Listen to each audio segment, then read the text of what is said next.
ప్రేమగల తండ్రి, కృపగల మహాదేవ, సర్వశక్తివంతుడా, తండ్రి కుమార పరిశుద్ధాత్మ త్రియేక దేవుడా, నీ కృపా వాత్సల్యత మాకు కనపరుస్తూ మీ సన్నిధి మా మధ్యలో ఉంచుతూ మీ స్వరము ద్వారా శ్రేష్టమైన సందేశాన్ని మేము విని మరొక పర్యాయము మా జీవితాలలో నూతన మాసము, నూతన మొదటి పరిశుద్ధ వారముగా ఈ దినమందు లేఖన భాగాలను మేము ధ్యానిస్తూ ఉండగా మీ ఆత్మ నడిపింపును, మీ సహాయాన్ని, మీ సన్నిధి మాకు కనపరుస్తూ లోతైన విశ్వాసములోనికి మేమందరము ప్రయాణించులాగున సహాయము చేయగలరంటూ యేసు నామమున వేడుకుంటున్నాము తండ్రి, ఆమేన్.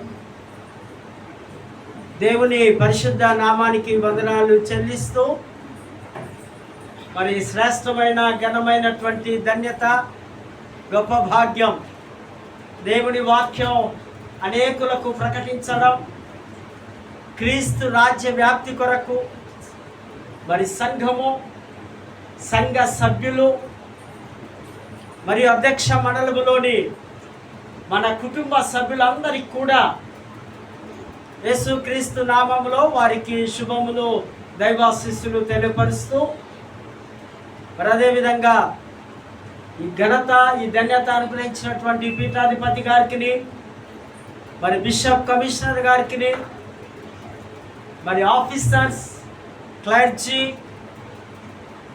సంఘానికి స్తంభాలుగా ఉన్నటువంటి మా నాయకులకు, మరి దేవుని కుటుంబంలో పాలిభాగస్తులైన కుటుంబ సభ్యులందరికీ కూడా, సంఘానికి పేరు పేరున ప్రతి కుటుంబానికి దైవ దీవెనలు తెలియపరుస్తూ ఉంటున్నాను. మరి అదేవిధంగా దూర ప్రాంతం నుంచి కూడా వీక్షిస్తున్నటువంటి శ్రోతలందరికీ, కుటుంబ సభ్యులకు, స్నేహితులకు, బంధువులకు కూడా ఈ యొక్క పరిశుద్ధ వారపు ఆశీస్సులు, దీవెనలు సమృద్ధివంతంగా దేవాది దేవుడు మీకు అనుగ్రహించును గాక. క్రీస్తునందు ప్రేమైనటువంటి వారులారా, ఈ శ్రేష్టమైన ఈ పరిశుద్ధ దినమందు పెద్దలు మనకు ఏర్పాటు చేసిన మంచి అంశం, ఎవ్రీ ఇయర్ ఇది రొటీన్ అవుతూ ఉంటుంది, అదే స్టూవర్షిప్, ట్రాన్స్పరెన్సీ అండ్ అకౌంటబిలిటీ. గృహ నిర్వాహకత్వము, పారదర్శకత్వం మరియు జవాబుతనము వహించుట, అకౌంటబిలిటీ, స్టూవర్షిప్. ఈ మాటలను బట్టి సంఘములో కొందరు నాయకులను వారికి కొన్ని బాధ్యతలు అప్పచెప్పారు. ప్రాముఖ్యమైన బాధ్యత మనకు తెలుసు, pastorate steward and church steward. వీరు సంఘాన్ని ఒక క్రమంలో, ఒక భయభక్తిలో వారు వీపున వేసుకొని అదొక బాధ్యతాయుహమైనటువంటి పనిగా వారు నిర్వర్తించే అతి ప్రాముఖ్యమైన పని గృహ నిర్వాహకత్వం. దీనిని మామూలుగా మనం గమనించినట్లయితే సాంఘిక పరముగా, సమాజపరముగా మనం ఆలోచన చేసిన వారం అవుతే ఇదొక సమగ్ర బాధ్యత, ఒక రెస్పాన్సిబిలిటీ. ఇది చాలా ప్రాముఖ్యమైన బాధ్యత. ఒక ఇంటికి ఒక తండ్రి బాధ్యుడిగా, ఒక తల్లి బాధ్యతరాలుగా ఆ కుటుంబంలో ఉన్న ఆ పిల్లలను, ఆ కుటుంబాన్ని పోషించే విధానాన్ని మనము చూస్తూ ఉన్నాం. ఈ యొక్క ఆ గ్రీకు భాషలో చక్కటి మాటలు ఇక్కడ మనం చూస్తాం. ఐకోనామస్, ఐకోనామస్ అంటే గృహ నిర్వాహకత్వము. మరి యొక్క పదం గ్రీకులోనే ఉంది, ఎఫిడోఫోస్. ఎఫిడోఫోస్లో 3 భావాలు ఉన్నాయి, 3 అర్థాలు ఉన్నాయి. నెంబర్ 1 తోటమాలి, గార్డెనర్, తోటమాలి. మనకు తెలుసు కదా, ఎవరిని అనుకోవాలి మనం? ఆదాము ఏదెను తోటలో ఆయన ఒక అధికారిగా, తోటమాలిగా, యజమానుడిగా, సృష్టి అంతటి మీద మరి బలము కలిగిన సర్వాధికారిగా ఉన్నాడు. తోట మాలి, గార్డెన్ అనే మాటను మనము చూస్తూ ఉంటున్నాం. మరి ఒకటి గార్డియన్ అనగా సంరక్షకుడు. ఎవరైనా పిల్లలు ఆ పెళ్ళి, ఆ వివాహంలో పేరెంట్స్ లేకపోతే గార్డియన్ ఎవరండి అని అడుగుతూ ఉంటాం. సంరక్షించేవాడు. ఇది రెండవ మాట.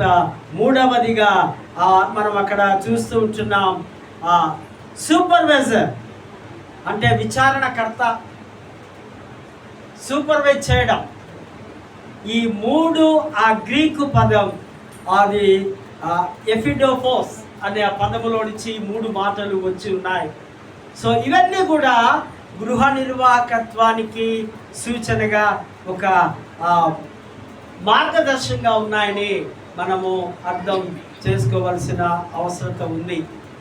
దేవుని గృహములో, దేవుని సంఘములో మరి హైరాకే లేదు, అనగా వ్యత్యాసాలు కానీ, హెచ్చుతగ్గులు కానీ, నీవు తోకలాగా ఉన్నావు లేదా నువ్వు తలలాగా ఉన్నావని కానీ, నువ్వు క్రింది వాడివి నేను పైవాడినని కానీ, దేవుని గృహములో మనమందరము కూడా సమానము. విశ్వాసులు అందరూ కూడా ఒక స్టూవర్డ్గా, ఒక గృహ నిర్వాహకులుగా ఉన్నారనే సత్యాన్ని మనము ఇక్కడ అర్థం చేసుకోవాలి. మనము మన మనుగడలో మన కొరకు దేవుడు మనకు అనుగ్రహించే వనరులు, సృష్టిలో రిసోర్సెస్ చాలా ఇచ్చాడు దేవుడు మనకు. ఫర్ ఎగ్జాంపుల్, మనలో ఉన్న రిసోర్సెస్ ఏమున్నాయి? ఒక టైం, సమయం దేవుడికి ఇవ్వడం, టాలెంట్, నీ తలాంతులు దేవుడికి ఇవ్వడం. ఇంకొకటి ట్రెజరీ అనగా నీ ధనాన్ని, నీ డబ్బును, అదొక వనరు. ఎవరికి ఇవ్వాలి? దేవుడికి ఇవ్వడం. కారణం ఏంటంటే గృహ నిర్వాహకత్వంలో ఇవన్నీ ఒక భాగాలే. ఈ దేవుడిచ్చే వనరులను మనము చూస్తున్నాం. వాట్ ఈజ్ రిసోర్సెస్ అంటే ఏమిటో అని మనం దాన్ని ఏ విధంగా వినియోగించుకోవాలి. కొన్నిసార్లు మనము దుర్వినియోగం కూడా చేస్తుంటాం కదా, మిస్యూజ్ చేస్తూ ఉంటాం. వ్యర్థంగా ఖర్చు పెట్టడము లేదా వ్యర్థమైన వాటికి దేవుని యొక్క ఆ ట్రెజరీని వాడే ఆ విధానాన్ని ఇక్కడ మనము చూస్తూ ఉంటున్నాం. ఇక మనకు ఇస్తున్నటువంటి ఒక లీడర్షిప్ కానివ్వండి కదా, ఇదొక రిసోర్సెస్. సంఘంలో నాయకులకు ఒక ప్రత్యేకమైనటువంటి దేవుని కృప ద్వారా వారి నాయకత్వం, అదొక రిసోర్సెస్. కుటుంబంలో ఒక సంపద, మీ పిల్లలు, మీ ఉద్యోగాలు, మీ అసెట్స్, మీ ఆస్తులు, మీకు కావలసినటువంటి అన్ని అవసరతలు అన్నీ దేవుడే ఇస్తున్నాడు. ఈ యొక్క బాధ్యత మనము వహించాలి. ఈ దేవుడి గృహంలో steward, be faithful and be truthful. నమ్మకమైన వాడుగా, సత్యవంతుడుగా దేవుని గృహంలో, ఈ గృహత్వంలో స్టివర్డ్ చేయవలసినటువంటి అవసరత ఉంది. ఈ steward giving is a not losing but giving is gain. ఇవ్వడం అంటే ఏదో పోగొట్టుకోవడం కాదు, ఇవ్వడం అంటే సంపాదించుకోవడం. మనం సంపాదించుకోవడానికి కష్టపడతాం కదా, డ్యూటీలోకి వెళ్తాం, పనులకు వెళ్తాం, వ్యాపారాలు చేస్తాం, అదే మనకు తెలుసు సంపాదన. కానీ వాక్యం బైబిల్ చెప్తుంది, నీవు ఎప్పుడైతే ఇస్తావో అప్పుడు నీవు సంపాదించుకుంటావు. Giving is gain. A giving church is a living church. ఏ సంఘం అయితే, ఏ మందిరం అయితే ఇస్తూ ఉందో ఆ సంఘము సదాకాలము జీవిస్తూ ఉందని లేఖన భాగాలు మనము చూస్తూ ఉంటున్నాం. ఇవ్వడం అన్నది పోగొట్టుకోవడం కాదు, సంపాదించుకోవడం. ఆరాధనలో ఈ యొక్క గుర్తింపు దేవుడికి, ఈ యొక్క గృహ నిర్వాహకత్వంలో మనము జనరల్గా చూస్తే దేవుని ఆరాధించే విధానం ఎక్కడి నుంచి మనం చూస్తున్నాం? నోవాహు ఆ న్యూ క్రియేషన్ నుంచి, సరికొత్త సృష్టిలో నుంచి నోవాహు మొట్టమొదటిగా దేవునికి ఒక మందిరముగా లేదా దేవునికి ఒక గుర్తింపుగా ఒక రాయిని నిలబెట్టి దాన్ని ఏమన్నారు? బలిపీఠమన్నారు. అక్కడి నుంచి స్టార్ట్ అయింది. ఈ మెసొపొటేమియా ప్రాంతంలో ఆ రాళ్లను దేవుని స్థానంలో హెచ్చించడం. అందుకే మన ఇండియన్స్ అంతా కూడా మన హిందుత్వం అంతా కూడా మనకు మెసొపొటేమియా నుంచే వచ్చింది. వాస్తవంగా మన వాళ్ళది ఇక్కడ వారు తప్పు కాదు, అక్కడి నుంచే తీసుకున్నారు. ఈ బలిపీఠాలన్నీ కూడా రాళ్లతో, తర్వాత అబ్రహాము, తర్వాత ఇసాకు, యాకోబు, మోషే కాలంలో ఈ బలిపీఠాలు కాస్త ఏమైపోయాట? ప్రత్యక్ష గుడారముగా మార్చబడ్డాయి. తర్వాత మందసం, ఆ మందసం సమూయేలు కాలంలో ఆ మందసం దేవుడి యొక్క 10 ఆజ్ఞలు నివాస స్థలం ఉండడానికి అది ప్రత్యక్ష గుడారంలో ఉంచడం. తర్వాత సొలొమోను కాలంలో టెంపుల్స్ వచ్చాయి, మందిరాలు. తర్వాత యేసు ప్రభు కాలంలో మందిరాలు కూర్చోబడ్డప్పుడు సమాజ మందిరాలు అన్నారు. దాన్ని సినగోగులో యేసు ప్రభు ప్రతి చోట ఆయన ప్రసంగాలు చేసి ఉన్నాం. ఆ సినగోగులే నేడు మనం చర్చెస్ అంటున్నాం. ఈ దినం ఆ సినగోగే చర్చిగా దశల వారీగా దేవుని యొక్క ప్రయాణము మానవులతో కలిసి ఉండే విధానాన్ని మనము చూస్తూ ఉంటున్నాం. స్టూవర్షిప్ అంటే ఇదొక హక్కుల కోసం పోరాటం కాదు. నేను నా సంఘంలో గెలిచి ఉన్నా, నేనే నాయకుడిని అన్నది కాదు. దేవుడు నాకు ఇచ్చిన ఈ ధన్యతను నేను నా ఇష్టం వచ్చినట్టు యూటిలైజ్ చేసుకుంటా అన్నది కాదు.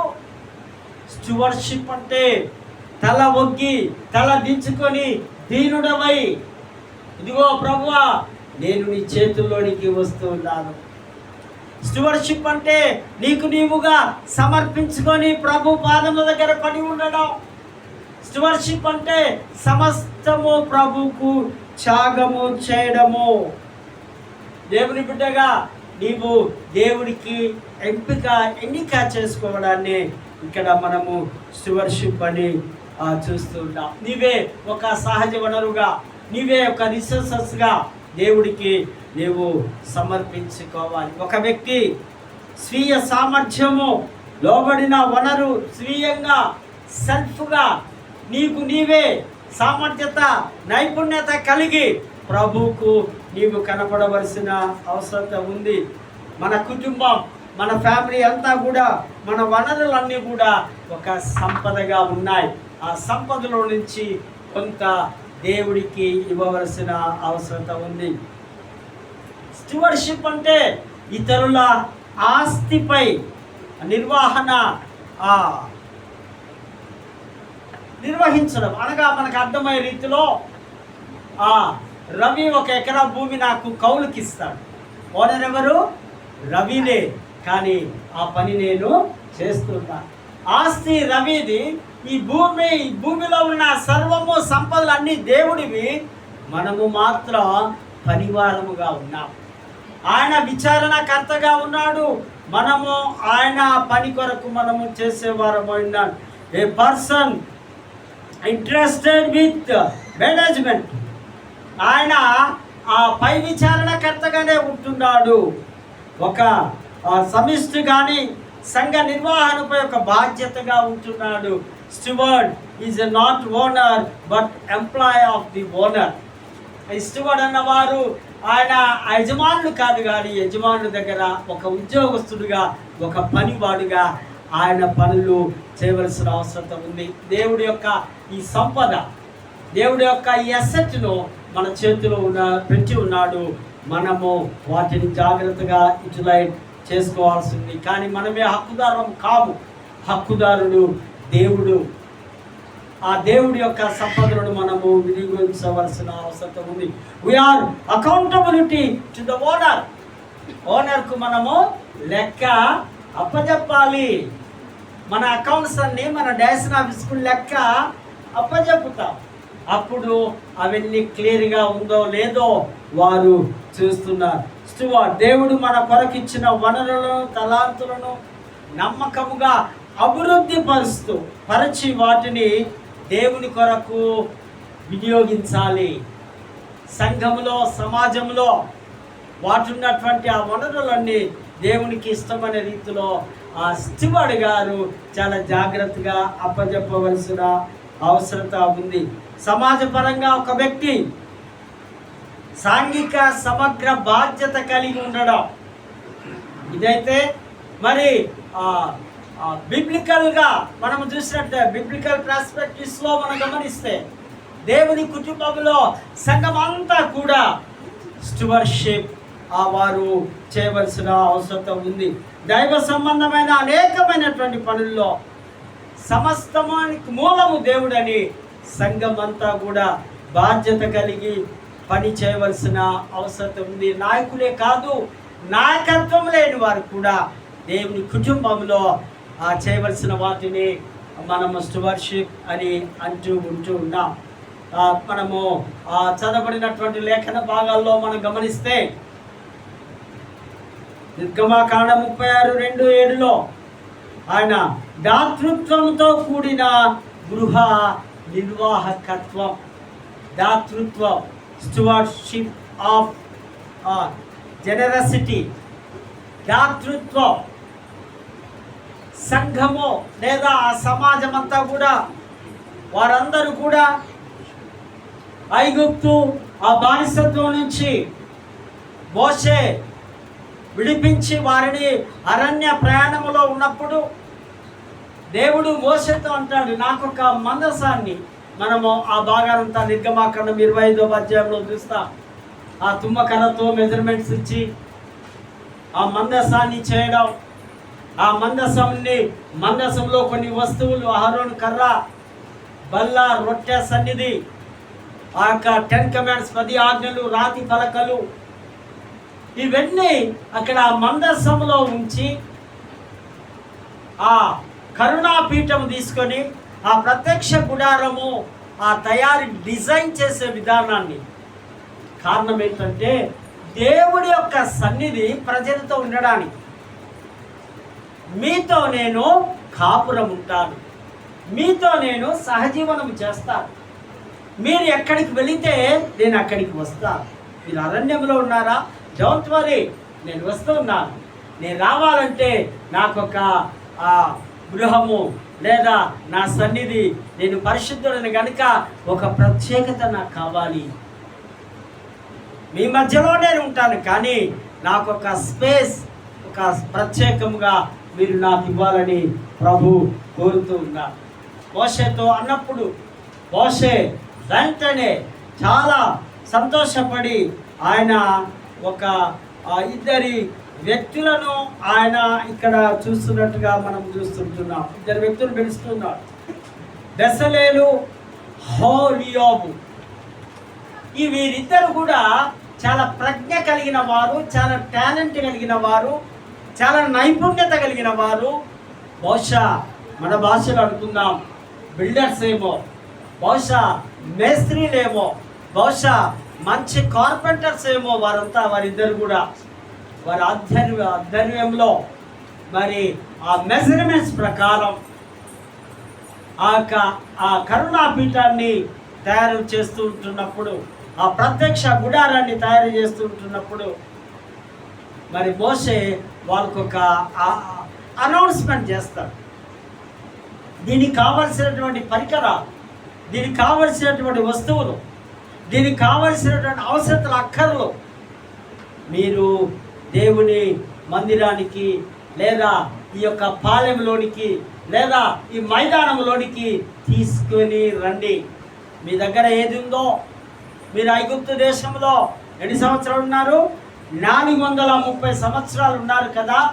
అక్కడ ఏదైనా సంపాదించి ఉంటే ఆ వెండి కానీ, బంగారం కానీ, నాణ్యములు కానీ, మరేదైనా కానీ తీసుకొని రండి అన్నప్పుడు ఆ ప్రజలందరూ కూడా దేవుడి దగ్గరికి విస్తారమైనటువంటి ఆ కానుకలు లేదా ఆ యొక్క కావలసినటువంటి ఆ వెండి బంగారములు వారు తీసుకొని వస్తూ ఉంటున్నట్టుగా మనం ఇక్కడ చూస్తుంటున్నాం. దీనికంతా కారణం ఏంటంటే మోషే నాయకత్వముపై వారికి ఉన్న నమ్మకం. మా లీడర్ తప్పనిసరిగా మంచి చేయగలడు. కొన్నిసార్లు మన లీడర్స్ మీద కూడా మనం నమ్మకం ఇచ్చి మనం డబ్బులు అప్పచెప్తూ ఉంటాం. కానుకలు కానివ్వండి, లేదా స్పెషల్ కాంట్రిబ్యూషన్ కానివ్వండి, లేదా మరొకటి మనకున్న ఆస్తులు అమ్మి కూడా ఇచ్చేవారు కూడా కొన్ని సంఘాలలో, గ్రామాల్లో చూస్తాం. నాకు తెలిసిన ఒకడు వ్యక్తి ఒక 1/2 ఎకరా అతడు దేవుడి పేరు మీద ఆ CSI ట్రస్ట్ మీదనే ఆయన రాసి ఇచ్చి ఉన్నాడు. అనగా ఈ దినం మనం చూస్తే ఇంచుమించు ఒక 20 lakhs వరకు రావచ్చునేమో దేవుడి కొరకు ఇవ్వడం. కారణం మోషే మీద నమ్మకం. మోషే పని చేస్తున్నాడు. మోషే మమ్మల్ని విడిపించాడు. మోషే మమ్మల్ని పాలు తేనెలు ప్రవహించి దేశానికి తీసుకెళ్తాడు. ఈయనే సరైన గృహ నాయకుడు, గృహ నిర్వాహకుడు. ఈయనను నమ్మితే మనకేం ప్రాబ్లం లేదు, మనం పాడవో, మనం చెడిపో, మనం ఎంతైనా ఇస్తామని వారు ఆ నిర్మాణం కొరకు దేవుడి సన్నిధానం దగ్గరికి కానుకలు తీసుకొని వస్తూ ఉన్నారు. ఇక ఎప్పటిదాకా తెచ్చినట, ఇక చాలు, stop, don't bring your offerings, don't bring your gold and silver, మీరేమీ ఇక తీసుకురాకండి, సరిపోయింది. సరిపోయేంతగా వారు తీసుకొని రావడం. అనగా ఆ ఇశ్రాయేలు ప్రజలు యెహోవా దేవుని యందు ఉన్నటువంటి ఆ భయము, ఆ భక్తి. ఒకే ఒక అనౌన్స్మెంట్, 2-3 సార్లు కాదు. మనమైతే ఎన్నోసార్లు అనౌన్స్మెంట్ చేయాలి కదా, ఎన్నోసార్లు బ్రతులాడితే కానీ ఇవ్వలేని పరిస్థితి. కారణం తెలుసా? ఇంకా సరిగా మీకు దేవుడు అర్థం కాలేదు. ఇశ్రాయేలు ప్రజలకు ఉన్న ఆ జ్ఞానము, వారు సులభంగా యెహోవా దేవుని అర్థం చేసుకున్నారు. కనుకనే దేవుడు మమ్మల్ని విడిపిస్తాడు, దేవుడు మమ్మల్ని నడిపిస్తాడు, దేవుడు మాకు మంచి భవిష్యత్తుని ఇస్తాడని మోషే మీద విశ్వాసంతో, నమ్మకంతో యెహోవా దేవుని ప్రేమించి వారు చాలా అద్భుతమైనటువంటి ఆ కానుకలు తీసుకొని వచ్చినట్టుగా మనం చూస్తాం. Coming together and working together, వారు కలిసి రావడం, కలిసి పని చేయడం. చాలా మంచి మాట ఈ మాట. వారందరూ ఐక్యంగా ఆ యొక్క ప్రత్యక్ష గుడారం కట్టడానికి మేము కూడా, వారి ఇరువురే కారు, మేము కూడా వస్తామని కలిసి వస్తున్నారు, కలిసి పని చేస్తున్నారని దేవుడి వాక్యంలో మనము చూస్తుంటాం. ఈ జీవితం దేవుడిచ్చిన బహుమానం కనుక ఇది దేవుడికే ఇవ్వాలి. మనకు తెలిసి మనమందరం ఒక షాప్ మీద మనకు ఒక నమ్మకం ఉంటుంది కదా. ఒక కిరాణా షాప్ కానీ, లేదా ఒక బట్టల షాప్ కానీ, లేదా ఒక గోల్డ్ షాప్ కానీ, అక్కడికి వెళితే ఆ నమ్మకం అతని మీద, అతని ప్రవర్తన కానీ, అతని మాటలు కానీ, అతడు ఇచ్చే విధానం కానీ, అందరికంటే మంచి గుడ్ థింగ్స్ నెంబర్ 1 మాల్ ఇస్తాడని ఒక నమ్మకంతో మనము వెళుతూ ఉంటాం. దేవుని యందు నమ్మకత్వం, మోషే యందు నమ్మకత్వం కనుక ఆ ప్రజలు విస్తారమైనటువంటి తీసుకొని వస్తున్నట్టుగా ఇక్కడ మనము చూస్తూ ఉంటున్నాం. కనుక గృహ నిర్వాహకత్వపు అనగా సమృద్ధివంతమైనటువంటిదిగా మనం గమనిస్తాం. రెండవదిగా సువార్తల పాఠంలో మనం చూస్తే స్టూవర్షిప్ ఆఫ్ అకౌంటబిలిటీ. గృహ నిర్వాహకత్వం అంటే లెక్కలు, అకౌంట్స్ చూడాలి, అకౌంట్స్ కావాలి. రాజు దేశాంతరం పోతున్నాడు. యేసు ప్రభు కాలంలో చాలా సులభంగా అర్థం కావడానికి ప్రజలకు చాలా పారబుల్స్, ఉపమానాలు వాడాడు. ఒక ఉపమానం చెబితే నీకు అర్థం అవుతుంది. ఒక ఇలిస్ట్రేషన్ చెబితే సులభంగా ప్రసంగం అర్థం చేసుకోవాలి. పండితులు అంటారు, ప్రతి ప్రసంగము, ప్రతి ఉపమానము ప్రసంగానికి ఒక కిటికీ లాంటిది. ఒక ఇంటికి ఏ విధంగా విండో ఎంత అవసరమో, ప్రసంగాలకు ఈ యొక్క పారబుల్స్ కూడా చాలా అవసరం. చాలా పాత నిబంధనల నుంచి ప్రకటన క్రొత్త నిబంధన వరకు కూడా అనేక పారబుల్స్లో మనం చూస్తూ ఉంటున్నాం. ఇది హీబ్రూ పదం మసా మసాల్ అంటారు, అనగా ఉపమానము. గ్రీకు భాషలో పారాబోలో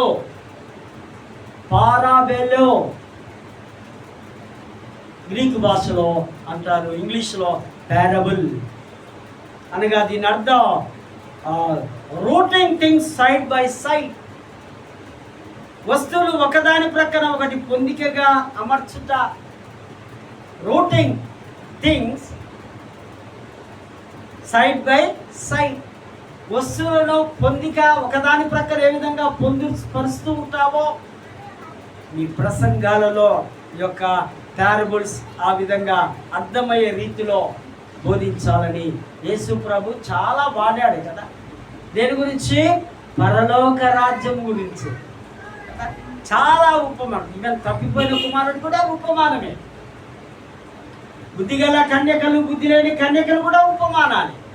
ఇక్కడ కూడా ఉపమానాలు చెప్తున్నాడు. ఈ యొక్క నాణ్యముల ఉపమానము. ఆయన వారితో మాట్లాడుతున్నాడు తన దాసులతో. ఆయన రాజుగా నేను వెళుతూ ఉన్నాను. ప్రతి ఒక్కరికి లెక్క అప్పజెప్పవలసిన అవసరత ఉంది. మీరు మీ పిల్లల విషయంలో లెక్క చెప్పాలి, మీ కుటుంబ విషయంలో లెక్క చెప్పాలి.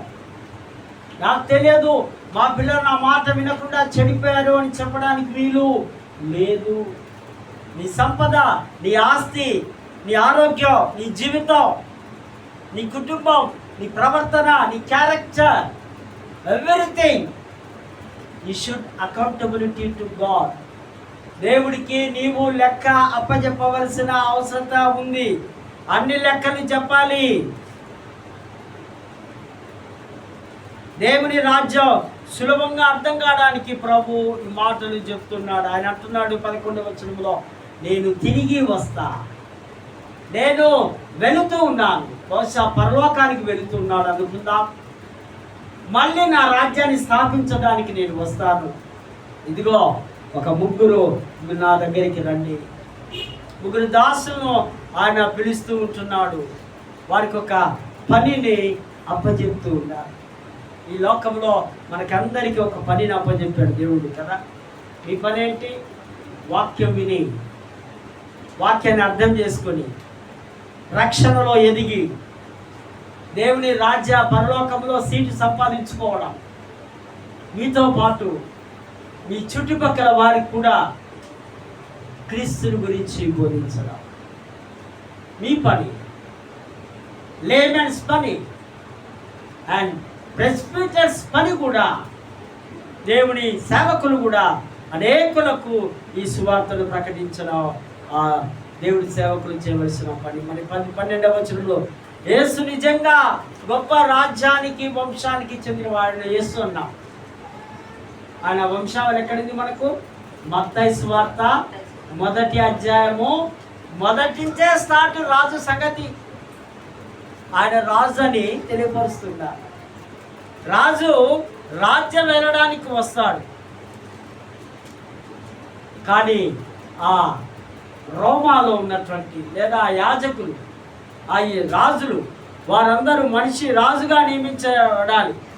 హేరోదు రాజవంశం వారందరూ రోమా రాజ్యానికి వెళ్ళి అక్కడ అభిషేకం పొందుకొని, అక్కడ అధికార ముద్ర తీసుకొని వారు రాజులుగా వచ్చి ఇక్కడ పరిపాలన చేస్తారు. కానీ యేసు ప్రభుకు రోమా రాజ్యానికి వెళ్ళి రాజ్యాధికారం పొందడానికి వీల్లేదు. ఆయన ఎక్కడి నుంచి పొందుకున్నాడు? పరలోక రాజ్యం నుంచి ఆయన రాజుగా, యేసు రాజుగా వచ్చుచున్నాడు. భూలోకమంతా తెలుసుకుంటారు. యేసు రాజుగా వచ్చుచున్నాడు. భూలోకమంతా తెలుసుకుంటాడు. రవి కోటి దేవుడు, రమ్యమైన దేవుడు, రవి కోటి దేవుడు, రమ్యమైన దేవుడు, రారాజుగా వచ్చుచున్నాడు. రారాజుగా వచ్చుచున్నాడు. యేసు రాజుగా వచ్చుచున్నాడు. భూలోక లోకమంతా తెలుసుకుంటాడు. 11వ వచనములో దాసులు క్రైస్తవ ప్రతినిధులుగా వారు దేవుని వాక్యాన్ని వినేవారుగా ఉన్నారు. వారిని పిలిచి ఒక్కొక్కరికి కొన్ని నాణ్యాలు ఇస్తాం. మొదటి వానికి ఎన్ని నాణ్యాలు ఇచ్చాడు? ఎవరు చదివారు గాస్పల్? 5 నాణ్యాలు, ఒకనికి 2, ఒకనికి 1 ఇచ్చిరే. బాబు నేను ఊరెళుతూ ఉన్నా, నేను దేవుడి దగ్గరికి వెళ్ళి మళ్ళీ తిరిగి వస్తా, దీనితో మీరేం చేయాలి? వ్యాపారం చేసి మీ టాలెంట్, మీ నైపుణ్యత, మీ స్కిల్స్, మీ బలము, మీ శక్తితో నిరూపించుకోండి అని అన్నప్పుడు మరి వారు సరే అని అంటున్నారు. వారంతా ఆ ఒక్క నాణ్యాన్ని ఒక 3 నెలల కూలి విలువ, అది చాలా కాస్ట్లీ. దగ్గర నేను అనుకుంటా ఆ 3,600 రూపాయలని కొన్ని పండితులు రాస్తూ ఉన్నారు. అటువంటిది ఇచ్చినప్పుడు ఆయన రానే వచ్చినాడు. వచ్చి మొదటి వాడిని లెక్క అడుగుతున్నాడు. అనగానే ఆయన, ఓ రాజా, ఓ ప్రభా, ఇదిగో మీరు ఇచ్చిన ఈ 5కు నేను డబల్ చేసి ఉన్నాను, ఇదిగో 10 నాణ్యములు చేసి ఉన్నాను అనగానే రాజు ఎంతగానో సంతోషించి, బల నమ్మకమైన మంచి దాసుడా, ఎంత మంచి సర్టిఫికేట్, బల మంచి నమ్మకమైన పరిశుద్ధ నేరుడు మెట్ల సంఘం అన్నాడు దేవుడు. అంతేగాని ప్రసంగాలంతా అయిపోయే టైంలో రావడం, క్రమం లేకపోవడం, ఇష్టం వచ్చినట్టుగా జీవించడం అంటే చివరి వాడు ఏమంటున్నాడు? చెడ్డదాసుడా, ఓ సోమరి, ఓ పనికి మాలేవాడా, ఓ దుర్మార్గుడా, ఇదిగో నీకు నీది ఉన్నది కూడా తీసుకుపోయి మొదటి వాడికి ఇస్తా. వాడు అంటున్నాడు, నీవు కఠినుడవయ్యా, నీవు సామాన్యుడు కాదు, నేను భయపడి ఆ రుమాల్లో ఆ దస్తిలో కట్టి పెట్టి, అదిగో భయ్ నీ పైసలు నీవు తీసుకో. చెడ్డదాసుడు అంటున్నాడు. ఇది సోమరి, వీడికి శక్తి లేదు, నైపుణ్యత లేదు, టాలెంట్ లేదు, కనుకనే వెంటనే వాడిని తీసి ఇవ్వడం. 2వ దాసుడు కూడా వాడు డబల్ చేశాడు. అనగా దేవుని రాజ్యములో మీకు స్థానం ఉంది, పరలోకంలో మీకు స్థలం ఉంది, సిద్ధపరుస్తున్నానని అక్కడ ఆ లేఖన భాగాల్లో మనము చూస్తూ ఉంటున్నాం. మరి పత్రికల పాఠంలో కూడా చూస్తే స్వీయ సంతృప్తి, స్టూవర్షిప్ ఆఫ్ సెల్ఫ్ కంటెంట్మెంట్, స్వీయ సంతృప్తి కలిగి ఉండడం, సెల్ఫ్ సాటిస్ఫాక్షన్ కలిగి ఉండడం పౌలు ఫిలిప్పీ సంఘానికి రాస్తూ ఉంటున్నాడు. స్వీయ సంతృప్తి అనగా క్రీస్తే కేంద్రీకృతమై ఉన్నాడు. క్రీస్తునే మీరు దేవుడిగా, క్రీస్తునే మీరు రాజుగా మీరు అంగీకరిస్తే సమస్తము ఆయనే సమకూర్చగలడు. కొదవలో, కష్టాల్లో, బాధల్లో, శ్రమల్లో, దుఃఖంలో ఏ విధంగా ఉండాలో నాకు తెలుసు. నా జీవితం నాకు తెలుసు, ఏ స్థితిలో జీవించాలో. ఒకప్పుడు ఇదే పౌలు చాలా గొప్ప ధనికుడుగా, గొప్ప విద్యావంతుడుగా, గొప్ప సైన్యములకు ఒక శక్తివంతుడుగా ఉన్నటువంటి ఈయన ఇప్పుడు కలిమి తెలుసు, లేమి తెలుసు, బాధ తెలుసు, దుఃఖము తెలుసు. సో ఆయన రాస్తూ ఉంటున్నాడు, ఇదిగో ఎపఫ్రోదితో మీరు పంపిన కానుకలు బట్టి మీకు నేను థ్యాంక్స్ చెప్తూ ఉన్నాను. మీరు నన్ను పోషిస్తూ ఉన్నారు, మీరు నాకున్న దానిలోనే నేను తృప్తి కలగడం నేర్చుకున్నాను, తృప్తిగా జీవించడం. కొందరి జీవితాలు మనం గమనిస్తే ఎప్పుడు వారికి తృప్తి ఉండదు కదా. ఎప్పుడు చూసినా అది లేదు, ఇది లేదు, అది కావాలి, ఇది కావాలి, వారిని చూడు, వీరిని చూడు. అసంతృప్తి ఒక పెద్ద సైతాన్ నీ కుటుంబంలో ఉందా? ఆ అసంతృప్తిని నీవు వెంటనే బయటికి తొలగించాలి. పౌలు అంటున్నాడు, నేను తృప్తిగా జీవిస్తున్నాను, నా అక్కరలో నాకు సంతృప్తినిస్తున్నాడు. అన్నిటికంటే ముఖ్యంగా దేవుడి యొక్క ఆ శక్తి మీద నేను ఆధారపడి ఉన్నాను కనుక నేను ఆ ఎట్టి పరిస్థితిలో భయపడను. తను స్టేట్మెంట్ ఇస్తున్నాడు, నన్ను బలపరచువాని అందే నేను సమస్తము చేయగలను. విశ్వాసిని బలపరిచేవాడు దేవుడు. దేవుణ్ణి మనము గణపరచాలి ఎప్పుడు అదే మాటని ఇక్కడ పౌలు రాస్తున్న. ప్రేమైనటువంటి వారులారా, మన గృహ నిర్వాహకత్వం, స్టూవర్షిప్ ప్రభు కొరకు మనం త్యాగం కలిగి మరి ముందుకు కొనసాగాలి. ఎన్నో విషయాలు మనం నేర్చుకున్నాం. ఈ దినం ఈ యొక్క సాంఘిక సమగ్రత బాధ్యతయుతమైనటువంటి సంఘంలో ప్రతి ఒక్కరము కూడా స్టూవర్డ్గా దేవుని యొక్క కార్యాలు, దేవుని పనులు చేస్తూ ముందుకు కొనసాగాలి. అటువంటి యొక్క కృప, పరిశుద్ధాత్మ నడిపింపు, దైవాశిస్సులో దేవుడు మనకందరికీ సమృద్ధివంతంగా అనుగ్రహించునుగాక. ఆమేన్. ప్రేమగల తండ్రి, కృపగల దేవా, నీకు వందనాలు నాయన. ఇంతబడిన వాక్యం మా హృదయాల్లో భద్రపరచుకోవడానికి సహాయం చేయగలరంటూ యేసు నామమున వేడుకొంటున్నాము తండ్రి. ఆమేన్.